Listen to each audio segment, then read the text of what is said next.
सोनापुर नामक गांव के पास एक जंगल होता था। उस जंगल में पृथ्वीराज नाम का एक आदमी जंगल का अफसर था। वह अपने परिवार के साथ जंगल में एक खूबसूरत बंगले में रहता था। हर रोज पृथ्वीराज अपने काम पर चला जाता।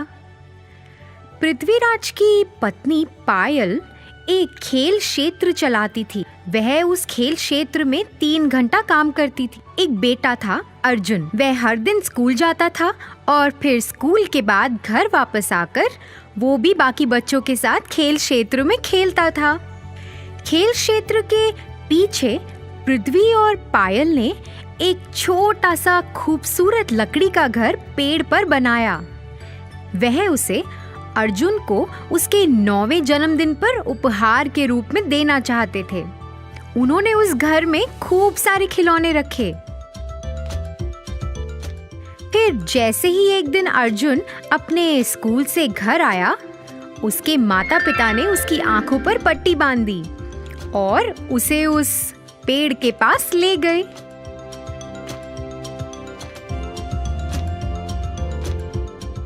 जैसे ही अर्जुन ने वह घर को देखा, वह बहुत खुश हुआ।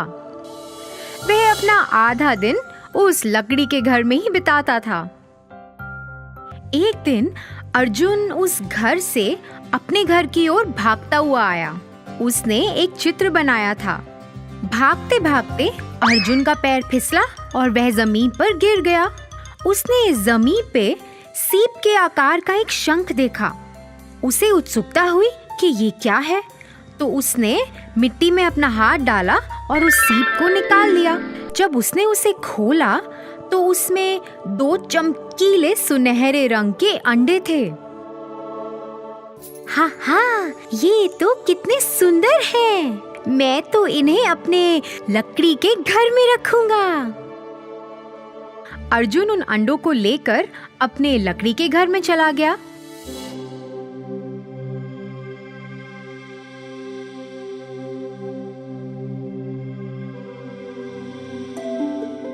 और उनके साथ खेलने लगा।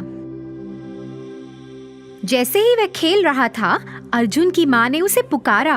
अर्जुन घबरा गया कि कहीं उसकी माँ को पता ना चल जाए और वो उसे डांटे ना। उसने फटाफट से उन अंडों को एक कपड़े के अंदर छुपा दिया और वहां से नीचे चला गया। फिर अगले दिन जब अर्जुन वापस उस लकड़ी के घर में आया, उसने उन अंडों को खोजना शुरू कर दिया। उसे ये देख के बहुत हैरानी हुई कि एक दिन में ही अंडे बड़े हो गए हैं। वह उन्हें आश्चर्य से देखता रहा कि कैसे एक दिन में अंडों का आकार बड़ा हो गया है। देखते ही देखते अंडे दिन ब दिन बड़े होते गए। अर्जुन अब 11 साल का हो गया था और अंडों का आकार तो बहुत ही बड़ा हो गया। अर्जुन को ऐसा लगा कि अब तो उस लकड़ी के घर में इन्हें छुपाना नामुमकिन है। तो उसने सोचा कि अब वह उन अंडों को कहीं और जाके छुपाएगा। दूसरा स्थान खोजने के लिए वह अपनी साइकिल पर घर के आसपास देखने लगा। उसने एक पुराना सा घर देखा। उसने सोचा कि यह अच्छी जगह है जहां वह अपने अंडों को छुपा सकता है। वह जल्दी अपने घर वापस आया, उन अंडों को लिया और जल्द ही उस पुराने बंगले की ओर चला गया। उसने उन अंडों को वहां छुपा दिया और उसके बाद वह वहां कभी नहीं गया। उसे तो उस घर से डर लगता था क्योंकि वह भयानक था। ऐसे ही कुछ साल बीतते गए। अर्जुन के 18वें जन्मदिन पर अर्जुन हिमेश को अपने साथ उस पुराने बंगले में चला गया। जैसे ही उन्होंने घर का दरवाजा खोला, दोनों आश्चर्यचकित रह गए। अंडे तो उनसे भी बड़े हो गए। ये क्या था? इतने बड़े कैसे हो गए अंडे?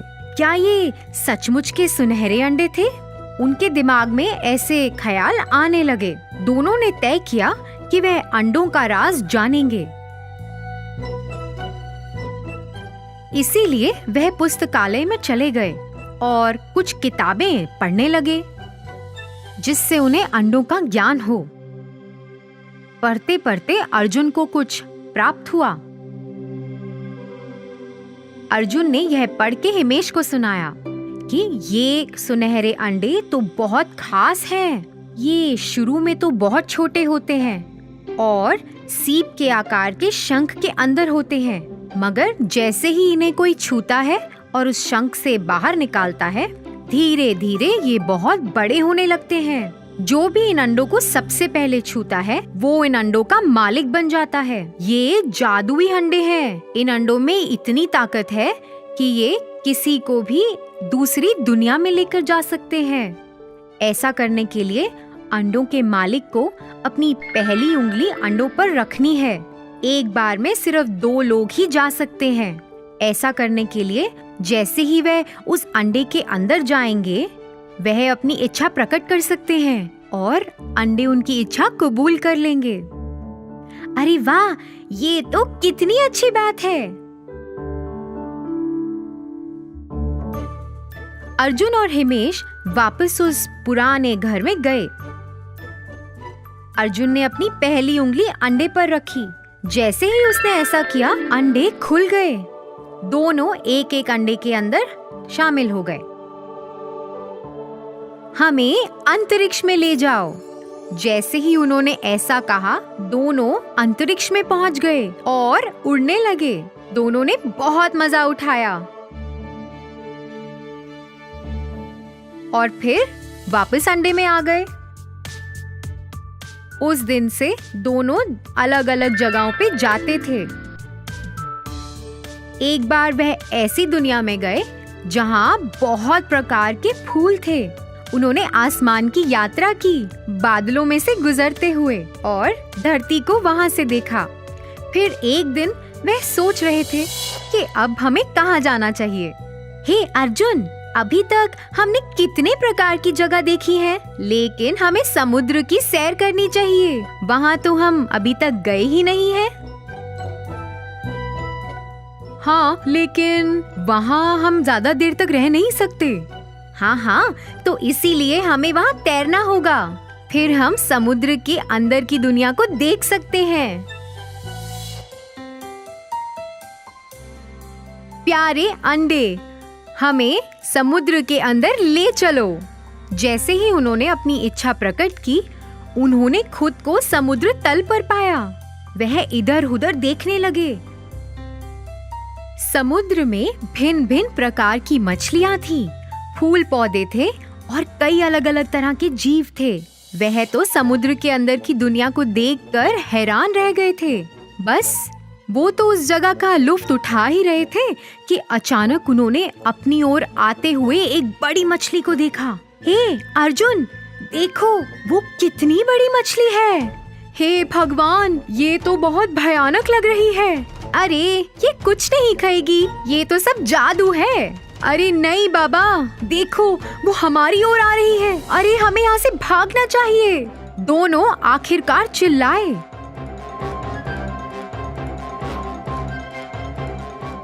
मेरे सुनहरे अंडे, मुझे यहाँ से वापस ले चलो। फिर जैसे ही उन्होंने ऐसा कहा, वह वापस अंडों के अंदर आ गए। उन्हें फिर एहसास हुआ कि जादू का तो इस्तेमाल करना उन्हें आ गया है, लेकिन उस जादू की मदद से उन्हें कहाँ-कहाँ जाना है, इसकी उन्हें अभी तक खबर नहीं है। उन्होंने कभी ऐसा सोचा ही नहीं था कि ऐसी भयानक घटना भी उनके साथ घट सकती है। दोनों ने ये तय किया कि अब वह उस जादू का इस्तेमाल नहीं करेंगे। उन्होंने उन सुनहरे अंडों को बड़े से कपड़े से ढक दिया।